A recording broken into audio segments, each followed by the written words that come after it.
बिस्मिल्लाहिर्रहमानिर्रहीम। अस्सलाम वालेकुम। अचानक कमरे में दिल दहला देने वाला मंजर रूनुमा हुआ। दिमाग पर सख्ता तारी करती कहानी। लेकिन कहानी में आगे बढ़ने से पहले आप तमाम दोस्तों से इल्तिमास है कि हमारे चैनल जरा सी आहट को सब्सक्राइब कर दीजिए और साथ घंटी के बटन को दबा दीजिए ताकि हमारी न्यू आने वाली कहानी का नोटिफिकेशन आपको मिल सके। शुक्रिया। रात का 1 बज रहा था। कार में मौजूद चारों लोग इस वक्त मुकम्मल नशे में थे। क्लब से निकलते हुए उन्होंने अपनी कार का रुख GC3 की तरफ कर दिया। नशे से चूर ड्राइविंग करने से गाड़ी संभल नहीं रही थी। गाड़ी रोको। बैक सीट पर बैठे सुहेल ने जमाल को कार रोकने का कहा। क्या बात है सुहेल, कार क्यों रुकवा दी? साथ बैठे नुमान ने सुहेल से कहा। नुमान ने कार का शीशा नीचे करते हुए अंधेरे में बाहर देखा। ओहो, नशे में धुत सुहेल कार से निकलते हुए लड़खड़ाकर पीछे जा गिरा और एक जोरदार चीख इसके मुंह से निकली। इस वक्त तुम्हारा किसी के घर जाना ठीक नहीं है। जमाल भी कार से बाहर निकल आया। मैंने कहा भी था कि इतनी मत पियो, लेकिन तुम मेरी सुनते ही कहाँ हो। अब देखो, ठीक तरह से खड़े भी नहीं हुआ जा रहा तुमसे। नुमान जो खुद नशे में मदहोश था, इसने सुहेल से गुस्सा होना शुरू कर दिया। असल में जमाल ने न्यू कार ली थी, इसलिए इसने अपने दोनों खास दोस्तों को ट्रीट देने का सोचा। होटल में पहुंचते ही सुहेल की फरमाइश पर सब लोग बार क्लब चले गए। जमाल और नुमान ने तो बस कुछ पैक ही लगाए थे, लेकिन सुहेल तो ड्रिंक पर ड्रिंक पीता चला गया, जिसका नतीजा अब वो देख रहे थे। तुम लोग जाओ, हाथ के इशारे के साथ सुहेल ने इनको जाने का कहा और खुद सड़क के एक तरफ चलने लगा। रात का वक्त था, वो किसी किस्म का शोर शराबा नहीं चाहते थे, इसलिए जमाल और नुमान खामोशी से कार में बैठे और वहाँ से चलते बने। शराब की बोतल को मुंह लगाए इसमें मौजूद आखिरी घूंट भी पी गया और खाली बोतल को सड़क पर दे मारा। लड़खड़ाता हुआ वो एक दरवाजे पर पहुंचा। इसने डोरबेल बजाई। चंद सेकंड बाद दरवाजा खुद ब खुद खुल गया। हाथ की मदद से दरवाजे को पीछे धकेलते हुए अंदर दाखिल हो गया। घर में हर तरफ रोशनी ही रोशनी थी। सीढ़ियों की रेलिंग पर ऊपर तक मोमबत्तियां रोशन थी। ड्राइंग रूम में लगा फानूस जगमगा रहा था। ऐसा लग रहा था जैसे इसके आने की इतला पहले ही हो चुकी थी। अभी 2 दिन पहले ही तो वो शबनम से मिला था। इंतहाई खूबसूरत चेहरा, तीखे नैन नक्श, काजल भरी आंखें। वो हर लिहाज से एक परफेक्ट लड़की थी। सुहेल को लड़कियों की कमी नहीं थी, लेकिन बहुत कम ऐसी लड़कियां थी जो इसे पसंद आती थी। शबनम इन्हीं लड़कियों में से एक थी। इन दोनों की मुलाकात 2 दिन पहले एक होटल में हुई थी और आज वो इसके घर में था। शबनम, शबनम कहाँ हो तुम? शबनम को आवाज देते हुए हाल में मौजूद सोफों में से एक सोफे पर बैठ गया। मैं यहाँ हूँ। अचानक इसे अपने बहुत करीब से शबनम की आवाज सुनाई दी। इसने इधर उधर देखा, लेकिन वहाँ कोई भी ना था। मैं यहाँ हूँ, एक बार फिर वही आवाज सुनाई दी। नशे में वो बदहवास हो गया था। इससे पहले कि वो कुछ और सोचता, सोफे के साइड टेबल पर पड़ी तस्वीर में कुछ हरकत महसूस हुई।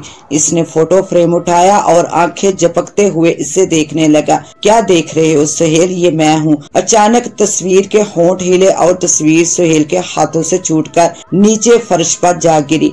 इसने टेबल से पानी का गिलास उठाया और मुंह पर छींटे मारे। याद आया कौन हूँ मैं? अचानक माजी का भूला हुआ चेहरा इसके सामने आया और इसकी सांसें वही थमने लगी। चांदनी, तुम नहीं, ऐसा नहीं हो सकता। बेयकीनी से इसने नफी में सारा हिलाया और कदम पीछे की तरफ जाने लगे। चांदनी तस्वीर से निकलकर बिल्कुल इसके सामने मौजूद थी। आओ मेरे पास, आओ ना। दोनों बाजू फैलाए वो इसे अपने पास बुलाने लगी। नहीं नहीं, दूर रहो मुझसे। सुहेल हाथ के इशारे से इसे परे करने लगा। चुप, एकदम चुप। इसे यकदम गुस्सा आने लगा। याद है तुम्हें जब मैंने इसी तरह तुम्हारी मिन्नतें की थी कि छोड़ दो मुझे, लेकिन तुम्हें मुझ पर जरा भी तरस नहीं आया और अब भुगतो इसका अंजाम। वो किसी जहरीली नागन की मंद लग रही थी। मुझे माफ कर दो। पीछे होते हुए अब वो दीवार के साथ लग चुका था। किसी को नहीं छोड़ूंगी, सबसे बदला लूंगी। आहिस्ता आहिस्ता कदम बढ़ाती वो इसके करीब होती जा रही थी। सुहेल ने अपना मुंह घुटनों में छुपा लिया। अचानक इसने अपना बाजू बढ़ाया और सुहेल को खींचकर गले से लगा लिया। चांदनी ने इसे इस कदर जोर से पींचा कि इसकी सारी हड्डियां करच की आवाज के साथ टूट गई। खून का फुआरा इसके मुंह से निकल पड़ा। इतनी आसानी से तुम्हें मौत नहीं दूंगी। चांदनी ने अपनी पूरी ताकत से सुहेल को उठाया और इसे सामने की दीवार पर दे मारा। इसके साथ ही लाश के 2 टुकड़े हो गए और सुहेल की जिंदगी का इख्तिताम। 4 साल कितना कुछ बदल गया था इन 4 सालों में, लेकिन वो अपना इंतकाम नहीं भूली थी। हर जगह भटक कर चांदनी ने इन तीनों को तलाश करना चाहा, लेकिन बेसुध, और आखिरकार इन तीनों में से एक इसे मिल गया और आज इसका एक बदला पूरा हुआ। चांदनी वहीं बैठकर अपना माजी सोचने लगी। वो क्या से क्या हो गई थी, एक इंसान से चलती फिरती रूह। दिसंबर की ठठराती सर्दी में वो तन्हा सड़क पर जा रही थी। उस वक्त रात के तकरीबन 12 बजे का वक्त था। लाल जोड़ा पहने, पैरों में खनखनाती पायल, दोनों हाथों पर लगी गहरे रंग की मेहंदी। इस वक्त वो किसी दुल्हन से कम नहीं लग रही थी। एक छोटा सा बैग, शायद इसमें कपड़े थे, सड़क किनारे चली जा रही थी। हर उठते कदम के साथ पायल की छम छम पास से गुजरते लोगों को इसकी तरफ मुतवज्जा कर रही थी। अचानक पीछे से आती कार बिल्कुल इसके सामने आकर रुक गई। इसके कदम वहीं जम गए और साथ ही दिल की धड़कन भी तेज हो गई। Beautiful girl. कार की फ्रंट सीट से एक शख्स निकला और इसके अतराफ में घूमने लगा। इसने अपने साथी को कार से बाहर निकलने का इशारा किया। कौन हो तुम लोग? खुशक गले से इसने थूक निकला और खौफजदा नजरों से इन दोनों की जानब देखा। तुम घबराओ नहीं, हम तुम्हारी मदद कर सकते हैं। सुहेल समझ चुका था कि ये लड़की घर से भागी हुई है। इसने इस लड़की को अपने इत्मीनान में लेना चाहा। मरती क्या न करती कि वो इनके साथ गाड़ी में बैठ गई। उस वक्त वो होटल के कमरा नंबर 362 में बैठे थे। जमाल, सुहेल, नुमान तीनों स्कूल टाइम से दोस्त थे। तीनों एक ही जगह रहते थे। पढ़ाई खत्म हुई तो तीनों ने अपना अलग अलग बिजनेस शुरू कर लिया। सुहेल फोटोग्राफर बन गया। जमाल मल्टीनेशनल कंपनी में आला ओहदे पर था। नुमान के वालिद का अपना बिजनेस था, इसीलिए वो अपने वालिद के साथ मिलकर काम करने लगा था। जिंदगी की मसरूफियत अपनी जगह, लेकिन वो तीनों अब भी जहाँ जाना होता इकट्ठे ही जाते थे। अब भी जब वो अपने काम से फ्री होते तो कुछ वक्त साथ जरूर गुजारते थे। आज भी वो किसी दोस्त की पार्टी से वापस आ रहे थे जब रास्ते में इन्हें चांदनी मिल गई। सुहेल अपने नए एल्बम के लिए किसी खूबसूरत मॉडल की तलाश में था और ये तलाश चांदनी पर जाकर रुक गई। वो तीनों इसे लेकर होटल में आ गए। आपका क्या नाम है? नुमान ने सवाल किया। मेरा नाम चांदनी है और मैं एक बंजारन हूँ। चांदनी ने डरते हुए अपना तारुफ करवाया। तुम तन्हा इस सड़क पर क्या कर रही थी? तुम्हें पता नहीं शहर के हालात किस कदर खराब है? अब की बार सुहेल ने पूछा।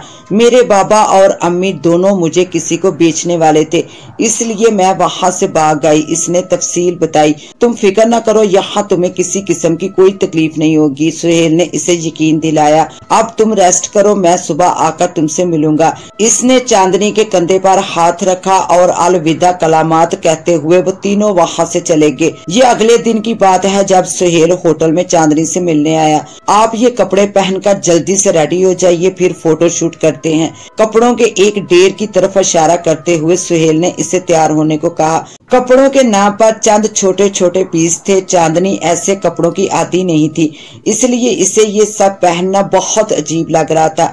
मैं ये नहीं पहन सकती। इसने हाथ में पकड़े कपड़े बेड पर फेंक दिए। ओहो कम ऑन डार्लिंग, अब आदत डाल लो ऐसी ड्रेसिंग की। सुहेल बेड पर इसके साथ बैठ गया और इसके कंधों पर हाथ रखते हुए इसे समझाने लगा। नहीं, मैं तुम लोगों के साथ काम नहीं कर सकती, मुझे घर जाना है। चांदनी ने कंधों से हाथ हटाते हुए कहा और दुपट्टा लेते हुए दरवाजे की तरफ बढ़ने लगी। अरे अरे कहाँ जा रही हो? सुहेल ने पीछे से इसका बाजू पकड़ा और इसे अपनी तरफ खींच लिया। इसी वक्त जमाल और नुमान आ गए। छोड़ो मुझे। चांदनी पूरी ताकत से अपना बाजू छुड़ाने लगी। ये शोर क्यों कर रही है? नुमान कुछ समझने और ना समझने वाले अंदाज में पूछने लगा। इसका मुंह बंद करो, अगर किसी ने शोर सुन लिया तो नया मसला बन जाएगा। जमाल ने आगे बढ़ते हुए कपड़े से इसका मुंह बांधना चाहा, लेकिन चांदनी ने पांव से जोरदार किक इसके पेट पे मारी। जमाल दरवाजे में जा लगा। इस खींचा तानी में वो कमरे की खिड़की तक पहुंच गई थी। एक झटके से इसने जहन में प्लान बनाया। इसने एक झटके से सुहेल को खुद से दूर किया और बिना कुछ सोचे समझे खिड़की से बाहर छलांग लगा दी, ताकि इन दरिंदों से अपनी इज्जत महफूज रख सके। ये तो मर गई। सुहेल अपना पेट पकड़े खिड़की से नीचे झांकते हुए बोला।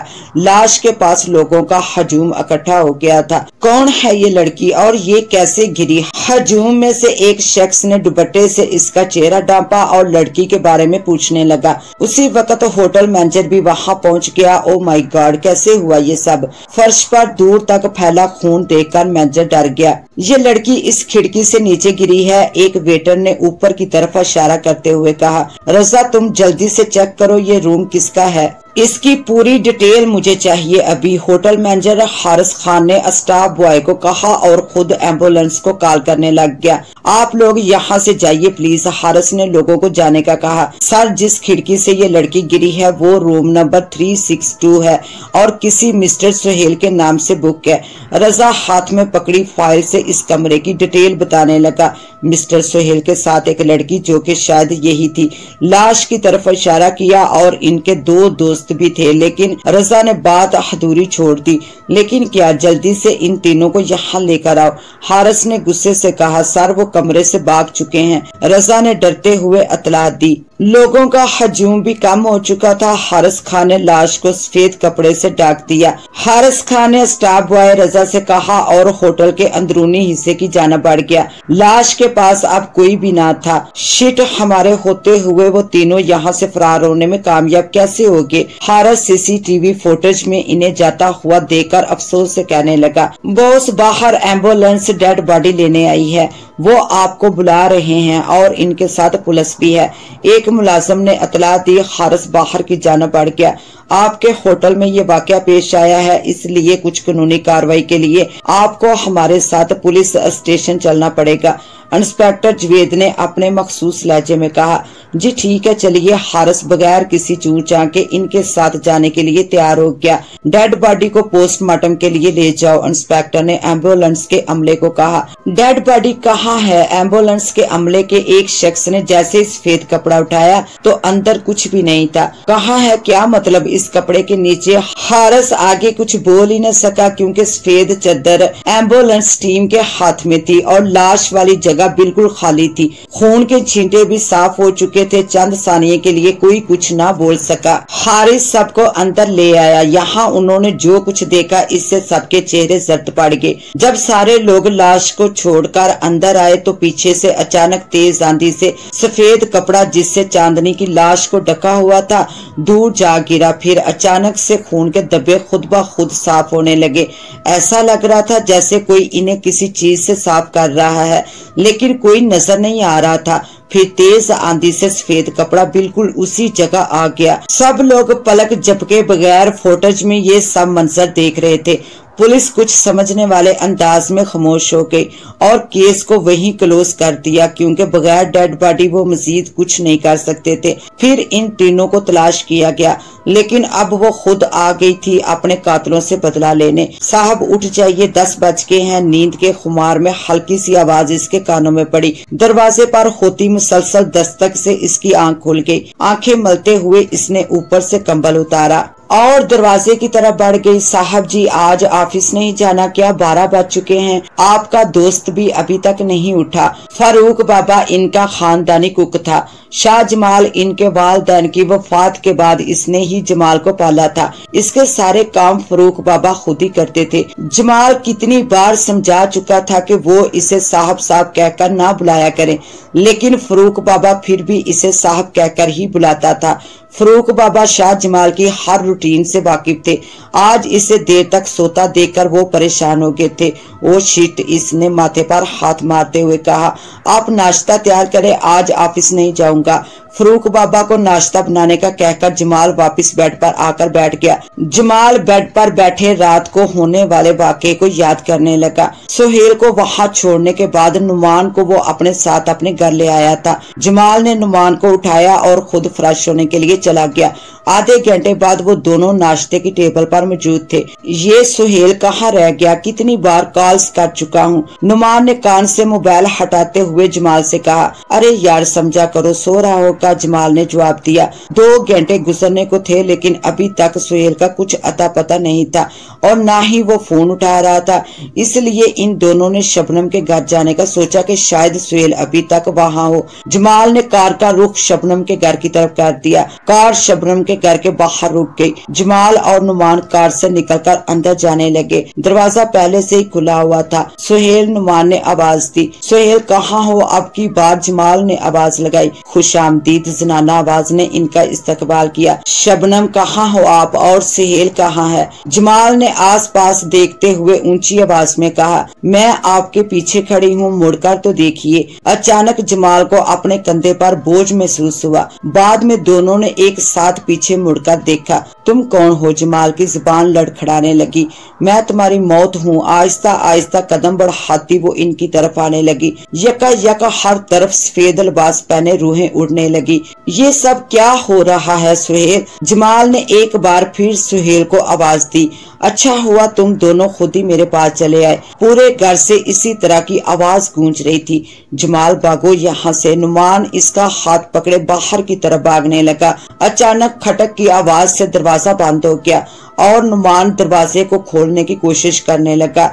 तुम लोग मुझसे बचकर कहीं नहीं भाग सकते। चांदनी ने अपने दोनों हाथ लंबे किए और इन्हें गर्दनों से पकड़ लिया। इसने अपने नुकीले नाखून इनकी गर्दन में चुभो दिए। खून की एक लकीर इन दोनों की गर्दन से निकलने लगी। चांदनी ने गुस्से से इन्हें जमीन पर फेंक दिया। बंद होती आंखों से वो चांदनी का असल चेहरा देख रहे थे और अपने किए पर पछतावे के साथ आंखें बंद कर ली। चांदनी की तलाश खत्म हुई। इसने अपना बदला ले लिया और अब वो अपने जाए पनाह में जाने लगी। इसके साथ ही अब मुझे दें इजाजत। मिलते हैं इंशाल्लाह एक न्यू कहानी के साथ। तब तक के लिए अल्लाह निगहबान।